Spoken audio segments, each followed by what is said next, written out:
সদৌ যোৰহাট জিলা ছাত্ৰ সন্থা আৰু চেলি ফাউণ্ডেশ্যনৰ উদ্যোগত উৎসাহৰ সপ্তম কাৰ্যসূচী সম্পন্ন কৰা হয়।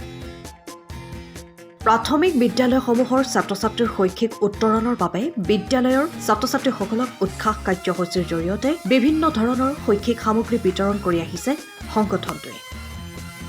আৰু ছাত্ৰ সংগঠনটোৱে উৎসাহৰ সপ্তম কাৰ্যসূচীৰ ৰূপে যোৰহাটৰ সৰ্বাইবন্ধা ৰাজতীয়া প্ৰাথমিক বিদ্যালয়ত ছাত্ৰ ছাত্ৰীসকলৰ মাজত বিতৰণ কৰে শৈক্ষিক সামগ্ৰী।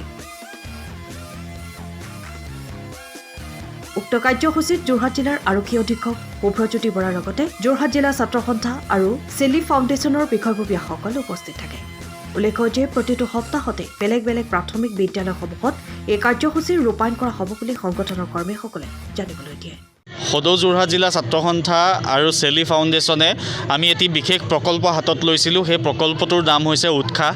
আৰু এই উৎসাহ প্ৰকল্পৰ দ্বাৰা আমি এটা কথাই কামনা কৰিছোঁ যে প্ৰাথমিক বিদ্যালয়ৰ ছাত্ৰ ছাত্ৰীসকলক শৈক্ষিক উত্তৰণ আৰু প্ৰাথমিক বিদ্যালয়ৰ ছাত্ৰ ছাত্ৰীসকলক শৈক্ষিক উত্তৰণ এইটো কাৰণেই কামনা কৰিছোঁ, বিভিন্ন অভাৱ অনাটনৰ মাজত পৰিয়ালৰ লোকসকলে নিজৰ পিতৃ মাতৃয়ে নিজৰ সন্তানটিক এই চৰকাৰী প্ৰাথমিক বিদ্যালয়সমূহত তেওঁলোক অধ্যয়নৰ কাৰণে পঠিয়ায়, বহু বিশ্বাস ৰাখি তেওঁলোকক পঠিয়ায়।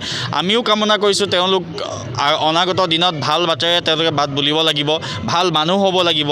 তাৰ কাৰণে আমি ছাত্ৰ সন্থাৰ কৰণীয় হিচাপে আমি তেখেতসকলক উৎসাহ যোগাবৰ কাৰণে আজি ইয়াত উপস্থিত হ'লোঁ। আৰু উপস্থিত হৈ আজি সৰ্বাইবন্ধা ৰাজতীয়া প্ৰাথমিক বিদ্যালয়ৰ ছাত্ৰ ছাত্ৰীসকলক একোটিকৈ স্কুল বেগ আৰু শৈক্ষিক সামগ্ৰী আমি প্ৰদান কৰোঁ।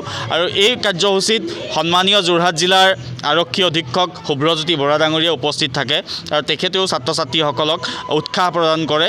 আৰু এই উৎসাহ প্ৰকল্পৰ প্ৰত্যেক সপ্তাহত এতিয়া 7 নম্বৰ কাৰ্যসূচী হৈছে সপ্তম কাৰ্যসূচী আজিটো। প্ৰতিটো সপ্তাহত আমি যোৰহাট জিলাৰ একোখনকৈ চৰকাৰী প্ৰাথমিক বিদ্যালয়ত যাওঁ আৰু ছাত্ৰ ছাত্ৰীসকলক এনেধৰণে তেখেতসকলৰ লগত মত বিনিময় কৰোঁ। আৰু প্ৰাথমিক বিদ্যালয়সমূহ কেনেদৰে চলি আছে এই কথাও আমি এই ৰাইজৰ মাজত সোমাই আমি সকলো কথা গম পাইছোঁ।